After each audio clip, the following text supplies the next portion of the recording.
Hi lovelies, welcome back to my channel, and if this is your first time, welcome. So this will be my review of Raising Kanan Power Book 3 Season 1 Episode 2. Let's get right into it, and make sure you hit the thumbs up, leave as many comments as you want, and yeah, we're gonna get into it, honey. So it opens up with Kanan laying in his bed, and his mom is basically like, come on, let's go, come eat your cereal, it's time for you to go to school, nigga. And she's very nervous. She's on edge because, you know, she's in the street, she's in this line of work, and she knows how this works, okay? It's not enough to just keep him home from school for a few days and have him lay low. Like, they already made it clear that they got pressure with Kanan because they aired that house out, you know, the last episode, okay? And yeah, she done taught him how to let a few fly, but he's still a baby. He still don't know what he's doing. So she's like, listen, eyes open at all time, because, you know, he's just eating his goddamn Sugar Smacks, Fruit Loops, whatever the hell he eating, without a care in the world. I don't think Kanan realizes what he signed himself up for, and we're going to get into that in a second, right? When we talk about what happened at the end of this episode. So he's going outside, and this car is pulling up, and I'm thinking that they about to shoot his ass up again, or try to, because I don't think he's going to die. Obviously, he's not going to die. It's Raising Kanan, so if anything, he may catch a bullet and have a moment, but we know he ain't going to die. We know how Kanan dies from power, and they just... She all scared and on edge, and all they did was throw some telephone books out the goddamn window. And she's like, you know what? I'll drive you. He's like, word, say that, okay? So they're in the car. He talking about, so when you gonna let me be on the corners? Really? Really? She's like, listen, like, you know, calm down. So she's explaining to him that you need to be scared. Like, if I'm scared, you should be scared. There's no reason why I'm on edge and I'm on pins and needles and you just walking around here without a care in the world. Like, nigga, you need to be just as scared as I am scared. And she said, if you ain't scared of them, then be scared of me. He goes, I'm scared. She's like, okay, nigga, we all scared out here. Honey, they get to school. Miss Davina, she is in the hallway fighting. And the girl that she's fighting is like, fuck Buck, that nigga ain't shit. He was with me the night before he got killed. Davina broke loose from the cops. Lord have mercy, that brought me back some memories. I done had a few fights in high school, but here's the thing. I'll never forget, his name was Officer Merritt, okay? This black cop, he was real cool. And he told me my sophomore year, because that was the last time I had a fist fight in school. He said, you're 15 now. You turning 16 in November, you need to get your temper and stuff under control, because had you been 16, I would have been handcuffing you right now and I would have wrote you a summons. And that touched and agreed with my spirit, and I found more productive ways to channel my anger, because in New York City high schools, and I'm sure they do this in other schools across the country, but they keep officers. It's not just the school safety, though. They have cops there with handcuffs and guns, and child, it just is what it is. So she broke loose and she punched that girl in the face, mouth dripping with blood, and it got broken up, and, you know, everybody went to their respectful, you know, places, and Jukebox had me cracking up, because she like, fighting over a dead nigga. It don't get no more stupid than that. You know, Jukebox like pussy, so she could see the forest from the trees, okay? She could see the forest from the trees. So then they meet at the diners, Marvin, Lulu, and Raquel. And Marvin is like, if you still gonna be out here afraid, and if Kanan is still gonna have a target on his back, what was the point again of giving Unique all of our corners? Like, what's up with that? Because remember, in the last episode, she tried to hand him some money. He was like, child, I don't need that shit. And niggas ain't trying to see a wad of cash. They want a body. And Unique muscled her, rightfully so. I would have did the same thing. We had an agreement. Your stupid ass son broke that agreement. Now I want everything. So that's where they at with it, okay? What happened next? So they talking, and basically they're looking for a new place to run their business. And Lulu's like, oh yeah, homegirl at the bodega, her and her husband stepped to me a while back, wanted to do business. We go do business with them. Marvin, never misses an opportunity to miss an opportunity. I'm never gonna let that go. He talk about, oh yeah, so-and-so's opening up an aquarium. They like, you mean the dude that couldn't keep his barbershop open because he had lice? Just stupid. Like, I don't know what Marvin is the type of nigga you keep around just off the strength of like, oh, this is my brother, this is my family, or he always been down with me, he's blindly loyal, but he don't have much to offer, or at least that's how he's coming across right now. So they talking business, and Marvin is talking about throwing a party, and they both like, we trying to build a business and whatnot, you worried about a party. He be in his own world, like they walked off and left him there eating his food. He said, y'all could come, like that nigga don't care. So Kanan went to go check on Davina in the office, and Davina, is upset, and she's just saying like, first of all, Kanan, you're a sociopath. I just want to put that out there. I don't see how you killed this girl's boyfriend. You sit up there telling her, oh, I'm sorry for your loss, the loss that you gave her. And she just like, I know you don't know him, and people may know him to be one way, but he was really good to me. Honey, her crackhead mama come up in there as if I don't have shit to do. As if I don't have shit to do. And then it just spiraled real quick. The principal came out the office. She's like, I'm a single mother to 2 daughters. Ain't no man around. Because you know what it is? When you feel like everybody's judging you because you're judging yourself. Like, nobody said nothing yet. Like, nobody said nothing yet. Like, okay, girl, you on drugs. Back then, everybody was on drugs, so you in good company. But, I mean, come on now. Get your shit together. So, they go in the office. Raquel goes to meet with Unique in the cemetery, and she's just basically like, people still running their mouth, whatever the case may be. What's up with that? Unique is saying, well, I said I'm not going to touch your son, but I'm also not going to go out my way to intervene with the free will of motherfuckers who want to let one fly. The streets need a body. Once again, the streets need a body. Hashtag, the streets need a body. That's just the theme of this episode, okay? We see Davina leaving. She gets suspended. D-Wiz is talking about how he'll push up on her. It's just, you know how niggas are. They ain't shit. So when they was in the lunchroom, Fame was like, what's going on? Because people are starting to talk about this. My sister, Jessica. I don't know why, the way she introduced herself. I'm Jessica. Jessica was in the nail salon, and basically Jessica was like, yeah, like people been running their mouth and shit. And people is mean mugging Kanan. So, people know he did that shit, but it's like they don't know he did that shit, but we know he did that shit. And Marvin is just real chatty, and Kanan is like, you want to claim this body so bad you could take it, but stop talking about that shit in mixed company. Jukebox, she's like, you good? He's like, yeah, I'm good. Okay, cool. Mr. Training Day 2.0, because I keep forgetting the name of Omar Epps' character, so when I get it down packed, maybe I'll retire that, but Mr. Training Day 2.0, because he swear he's Denzel from Training Day, he's a misogynist. That's what he is, and let me tell you why.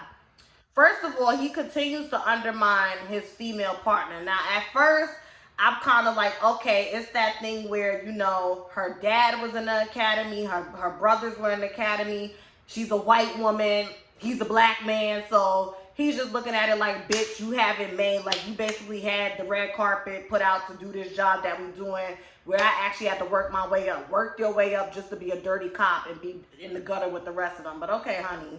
And later on, when he goes and sees Unique, and people were saying that was like a homage to Dapper Dan, like how Unique was in the back end of the Taylor, because all the get money niggas used to go to Dapper Dan, and Dapper Dan would take like the Gucci and the Louis and stuff and then create his own stuff, and then they shut him down, and then like a year ago Gucci decided they wanted to collaborate with him, because that's how white people do, whatever.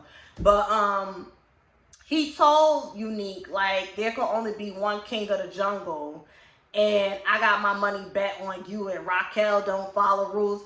You're a fucking misogynist. You don't like the idea of women being empowered. You don't like the idea of women having authority. So that's the chip he has on his shoulder. He can't control Raquel the way he probably can control Unique. And I get it from a power play point of view. Like, I'm going to bet my money on the person I know I can control and maneuver with. It probably... I just don't like him. Mr. Training Day 2.0 fucking fat face, no neck having ass. Sorry, Omar Epps. It's just the character. I ain't got a problem with you, buddy. Marvin sizes Symphony up, and he's basically trying to... I don't really have a problem with that, because it's like, oh, you fucking my sister? Symphony was like, no. So it's kind of like that thing, like, let me see how you're going to represent my sister if somebody kind of backs you into a corner. So, you know, they dapped up, whatever. Is the girl's name Tony? I didn't quite catch her name, because he said, where's Tony? And he said in the back. But I guess that's her name. That's Naomi from 90210, the reboot that used to come on CW. So yeah, she's in the back snorting coke, okay, doing bumps, honey. She going on a ride. And he was like, what's wrong with you? Because he wants to do the party there. And she's like, I don't know if you heard, but I'm in mourning. And he's like, oh, right, the dog, the microwave. And I'm just like, I guess this was public information. Like, nigga, why are you giving all those details? And then she said, do you have pets, Marvin? He said, listen, the only shit I'm cleaning up is my... Wait, what did he say? Oh, I don't believe in cleaning up anyone's shit but my own. I'm starting to like Marvin. He's the comedic relief. I like to laugh. So, oh, they're arguing. Okay. It's the comedic relief for me. He's basically like, you know, make sure you save me a dance. And she's like, I don't dance. And he said, well, I can dance for both of us. He's just funny. I like Marvin. I hope they do right by Marvin, but he is stupid. I can see how they could be annoyed. I like him. So yeah, Mr. Training Day 2.0 went to see Unique. So he told Unique no more bodies can hit the street, especially children. Raquel ain't get the memo. We about to get to that bitch in a second. So Marvin picks up Kanan and whatnot, because, you know, now his new job is going to be to sit at the stash house. But Raquel really just wants to keep him out of trouble, because when she let your ass go loose, y'all went and killed somebody. So yeah, that. Raquel and Lulu run into D-Wiz and Fame. So D-Wiz and Fame is on their way to go, you know, play some video games, eat some pizza, shit that young men should be doing in middle and high school, not fucking shooting people and selling drugs. And Lulu says, it's on me, and hands D-Wiz the money. And Raquel starts asking questions like, so how's your mother? And he's like, oh, my brother just came home. I think she's nervous. You know, I think she prefers when he's upstate. And did you peep how Lulu was giving her the side eye? Now, I'm like, Marvin, I didn't realize what was happening up until the night of the party when Lulu went to pick up D-Wiz, when D-Wiz was on the way to meet up with Kanan to watch movies and sleep over, and Lulu picked him up, and then it clicked. I said, oh, they're gonna kill him. Especially when Jukebox got off the bus and she had, like, looked like she seen a ghost. Like, she knew what was going on, and that's what I knew. But up until then, I was just kind of, it wasn't catching. Like, I just wasn't catching on. So they walk into the bodega, and the wife has a black eye. Like, he walking on, hey, mommy. And she's like, nigga, leave me the fuck alone. Do you not see my eye? I don't know you. You don't know me. And he's looking like, why is she moving like that? Then the father, how you know my wife? She don't do business. I do business. And Raquel and Lulu's looking at her and looking at him. And, you know, they put two and two together. So homeboy agrees to let them run drugs up in there. He was trying to say, oh, I need to get some money that y'all getting off the streets because I'm taking a risk. And Raquel was like, nigga, you ain't taking no risk. We the ones that's out in the street. Listen, we'll pay the rent. We will do the repairs. We'll put the security cameras in. Or we'll do all of that. And, like, what more you want? Take it or leave it, because we don't need your ass. And he was like, oh, I'll take it. Yeah, nigga, you will. The fuck? Like, ugh, I can't stand people like him. So this is funny. Marvin takes Kanan to the trap house, and he's like, you like the dragon sitting on the gold. be the dragon. He was just blowing smoke up his ass. And I noticed that's what Marvin is good for. Marvin is real good for blowing smoke up people's ass. I think that's his strength, because even going back to the club when Naomi was like, I'm calling her Naomi, Tony, whatever that white bitch name is, I know her as Naomi from 90210. When she was like, oh, I thought your sister killed my dog, he lied real quick. Oh, no, my sister likes you. You a tough white girl, and that's big on her because she don't even like white people, and da-da-da-da. And I'm like, nigga, please. Okay, honey. Whatever. But it seemed like she ate that shit right up. So we see Jukebox. She sells jackets and shit to raise money for studio time. Raquel is getting ready for her date with Symphony. She looks real pretty, playing her music, putting her earrings on, you know, feeling real sexy. Kanan walks in like, oh, so basically you put me there to be babysat? And she said, exactly. And she explains, like, you gotta walk before you run. And, you know, it just is what it is. Actually, no, I jumped. She told him he had to walk before he ran because he was just like, when you gonna put me on the corner? And this is when the wheels start turning in Raquel's head. Because Raquel is like, oh, so I seen D Wiz today, and, you know, did you get those guns from his brother? Because I know his brother be into some shit, this, that, and the third. You know, probing him for information. And then, basically the next day, she tells Lulu, you need to do a Reggie Jackson. I was kind of like, I was like, Marvin, I'm like, what the fuck does Reggie Jackson have? I had to go and Google it. I understood it now. Reggie Jackson was a baseball player. And at the end, when Lulu killed the dude and he said it's a home run, I got it. It took me a minute. I was like, Marvin, I'm like, oh. But the math is mathing now. So she tells Lulu, like, you need to kill D Wiz. She didn't say it like that, but she said, do your Reggie Jackson. Lulu looks sick to his stomach. He don't want to kill that boy. He don't want to kill that boy. But that's the thing. When you're in that life, you can't care about anything. And you can't turn it on and off. It's like you can't be heartless here, but then have a heart here. I mean, you could, but it's not going to get you too far. So he in his feelings, he gets up from the table, whatever. And this is where, you know, Kanan gets informed that, like, nigga, you're only here to be babysat. So he feels away. Jukebox goes shopping downtown with the white girl. And the white girl offers to buy her a shirt, and it doesn't come off. It comes across like real, like, Jukebox is a charity case from, you know, Southside Jamaica, Queens.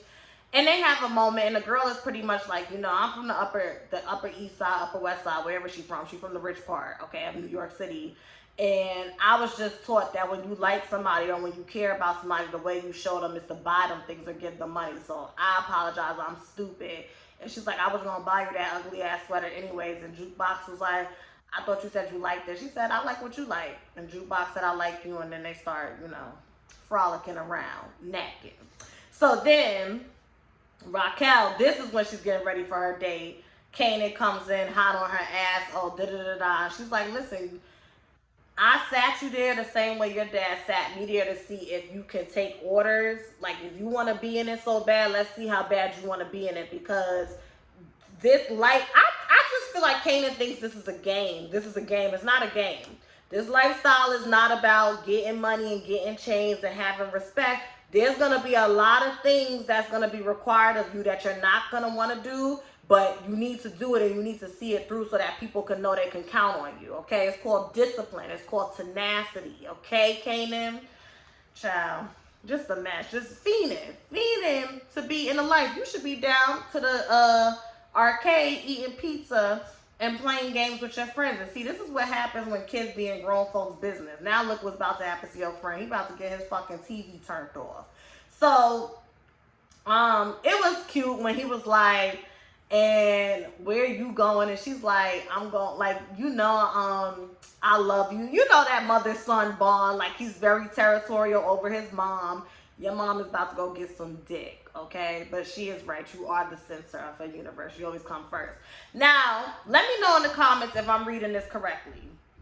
because I watch it twice. I watch it once just to watch it, then I go back and take notes and pay attention. So she told him to invite D-Wiz over to watch New Jack City and spend the night. Clearly, she did that on purpose because as he's coming, Lulu intercepts and tells him to get in the car and go to the party. That's when Jukebox sees him get in the car when she's getting off the bus, okay? Symphony isn't working that night either. So do y'all think she purposely made it to where he wouldn't be working that night? Because he knows that she's in the business, but she's not going to talk about her business in depth, at least yet, with him. So it's I really wonder if that was a setup, like even down to Marvin getting into that ridiculous fight outside of the club where it became a distraction. You got all the cops heading to the club, and Lulu and D-Wiz leave the club just in time so he could go and clip him. I don't know. Y'all let me know if I'm reading that correctly, because I wonder if she set that shit up to a T. Like, was it set up to a T like that? I mean, Marvin didn't really know what was going on, so maybe that fight just was coincidental, but just like Symphony, her being with Symphony, this, that, and the third, whatever the case may be. Kanan has a run-in with Davina. She's pushing her kid in the stroller. I remember I did that as a nanny, and that was very recent. Like, some kids, you have to, like, push them and walk them around the corner and whatnot until they fall asleep. Please, God, don't give me a child like that. I ain't got time for that shit. She asked Kanan flat out, like, people are saying, da-da-da, don't believe it. Sociopath, you're a liar. Liar, liar, liar. Liar. I do have a feeling that Davina is gonna find out, but then she's still gonna fuck with Kanan. I just do. She ain't gonna have no choice. Your mama's a crackhead. You have one hustler taking care of you. Now you need a new one. It's a show, y'all. Just go with it before y'all be like, Queen Lovely, that's mean. I mean, shit, it is what it is. Lulu pays this woman to fuck D-Wiz. He loses his virginity, having the time of his life. Symphony looks irritated. Like, he asks Raquel questions and he could tell when she's lying, and I guess he feels insulted. But it's like, nigga, you going to city college, you a bartender. What you want to be like? I have mixed feelings about Symphony. The jury's still out. Lulu, my nigga. Yeah, so the fight breaks out or whatever the case may be.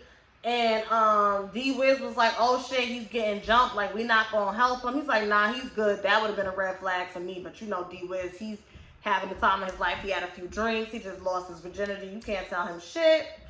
Jukebox singing. She was singing. She starts singing You Give Good Love by Whitney Houston. She looked like she was sick. Like, I feel like she really knew what was about to happen to D-Wiz because she just looked shaken. I also read that as maybe she's struggling with her sexuality and that's bothering her too. It could be a mix of both. We'll see next week. I thought that was so corny, that scene with the white girl, but she's like, nobody's never fought for me like that. And Marvin's like, yeah, nobody disrespects my girl. So now that's your girl. Again, it kind of would be smart for him to get in good with her. I don't know. We'll see. We'll see. Yeah, Lulu kills D-Wiz. And let me say this. I don't think Lulu wanted to kill that boy. He didn't like it when Raquel told him to do it earlier that day. When he looked him in the face, he looked sad in his face. When he sat and was looking at the body laying over there by the alley, he looked sad. And then when he called her and said it's a home run, yeah. And she telling Symphony, oh, that's my son. He's going to bed. Bitch, how old is your son? Your son ain't calling you to go to bed. You need to come up with better lies than that. And Symphony just look annoyed, like this bitch keep playing with my intelligence. Kanan, I feel like he kind of figured it out. Maybe not that his mama did that, but more so an energy of like something happened because he ends up calling D-Wiz's mom and she's like, oh, he left hours ago. And he's like, oh. And he was looking in a newspaper at $1.20, like those sentences they write. Live by the gun, you die by the gun. I mean, I don't know how I feel. some people was like, oh, they didn't have to do that to D-Wiz. Technically, they did. And I also feel like it's a wake-up call to Kanan. Like, this is what being in the life is like.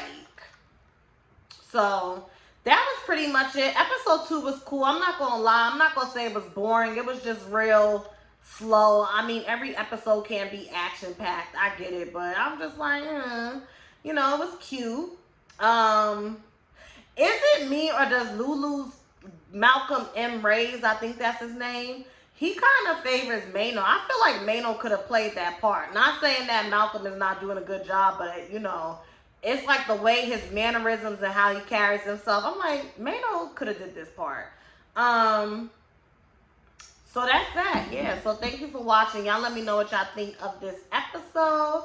And I will be back with more videos. And I'll be back next week with the review of episode 3. Bye.